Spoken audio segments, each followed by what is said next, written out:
চিন্তা করছে যে মোহাম্মদ তো সাধারণ মানুষ নয়, যদি গাছ হয়ে যায় তাহলে তো আমাদের মুসলমান হতে হবে। ব্রাদারানি মিল্লাত ইসলামিয়া,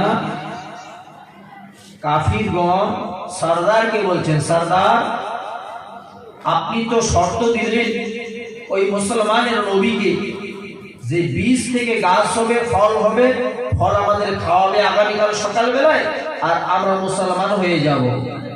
কিন্তু মোহাম্মদ কিন্তু সাধারণ মানুষ নয়, যদি গাছটা হয়ে যায় তখন কি হবে? বলে তোমরা কি পাগল হয়েছো? গাছ একদিনে গাছ হতে পারে আর একদিনে কি ফল হতে পারে? বললাম না, সে তো হতে পারে না, কিন্তু মোহাম্মদ তো সাধারণ মানুষ নয়, যদি হয়ে যায়। বলছে ঠিক আছে চলো। গিয়ে তারা সবাই বীজগুলো উঠাই নিয়ে চলে আসে। আচ্ছা, গাছ তো বীজ ছাড়া গাছ হয় না, বীজগুলো নিয়ে আসছে, গাছ আর হবে না, এরা শিওর হয়ে আছে গাছ আর হবে না। সরদার বলছে বাবা বলো এবার গাছ হবে? বলছে না, একদম শিওরিটি গাছ কোনো হবে না। কেন? বীজ তুলে নিয়ে আসা হয়েছে। সকালবেলা এরা যাচ্ছে মোহাম্মদকে মক্কার জমিন থেকে তাড়াবে। ব্রাদার মিল্লাত ইসলামিয়া, আব্বা নবীটা কিরকম? সবাই মিলে নবী পাকের দরবারে হাজির হয়ে গেছে।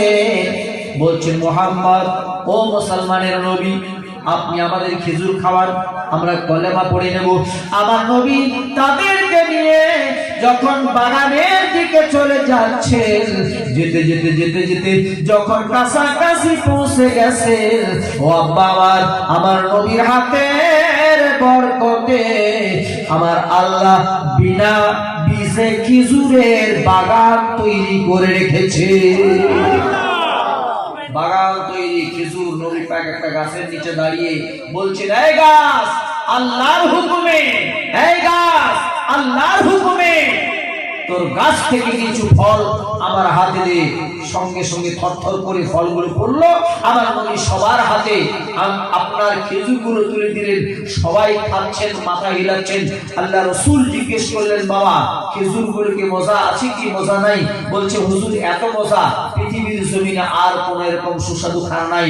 কিন্তু হুজুর একটাই কথা হলো, যতগুলো খেজুর আমরা খেয়েছি প্রত্যেকটা খেজুরের মধ্যে আমরা দেখলাম কোন খেজুরের মধ্যে একটাও বীজ পাওয়া যায়নি। জোরে বলুন। বলছে বাবা বীজ তোমরা পাবে কোথায়? কারণ গতকাল যখন আমি বীজ লাগিয়ে দিয়েছি আর তোমরা তো বীজগুলো তুলে নিয়ে চলে গেছো, তাহলে বীজ পাবে কোথায়? যার কারণে আমার আল্লাহ রাব্বুল আলামিন কোন শব্দের দ্বারাই, কোন শব্দের দ্বারাই আল্লাহ বলেন কুন ফায়াকুন, হও বললে হয়ে যায়। আমার আল্লাহ রাব্বুল আলামিন বিনা বীজে খেজুরের গাছ তৈরি করে দিয়েছে। জোরে বলুন সুবহানাল্লাহ। সে নবী আমার, সে নবীর মাহফিল মক্কার জমিন নবী আসলো। ব্রাদার মিল্লাত ইসলামিয়া, সনাতন ধর্মের গ্রন্থ বলছে এত স্নিগ্ধ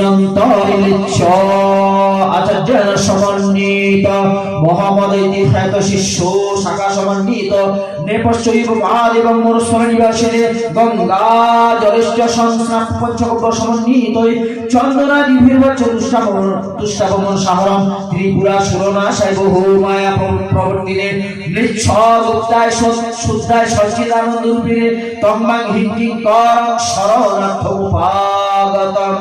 জোরে বলুন সুবহানাল্লাহ। যাই হোক বাবা, আমাকে শেষ করতে বলা হয়েছে, বেশি আর বাড়াবো না। সবাই আপনারা সকলে আমার বক্তব্য অনেক শোনেন এলাকায়, ঠিক কিনা? ইনশাআল্লাহ হায়াত বাকি তো মোলাকাত বাকি, আবারও শুনবেন। কিছুক্ষণের মধ্যে আপনাদের সকলে, আমাদের সকলের শ্রদ্ধাভাজন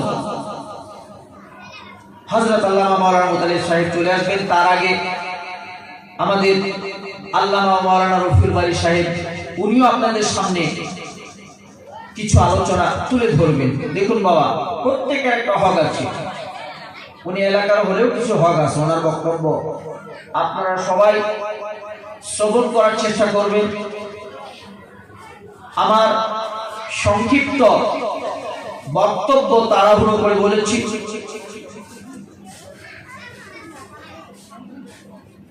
বলার মধ্যে কোরআন সুন্নাহর আলোকে ভুল ভ্রান্তি হয়ে থাকলে আল্লাহর দরবারে আমি তওবা করছি। আস্তাগফিরুল্লাহ রাব্বি মিন কুল্লি যামবি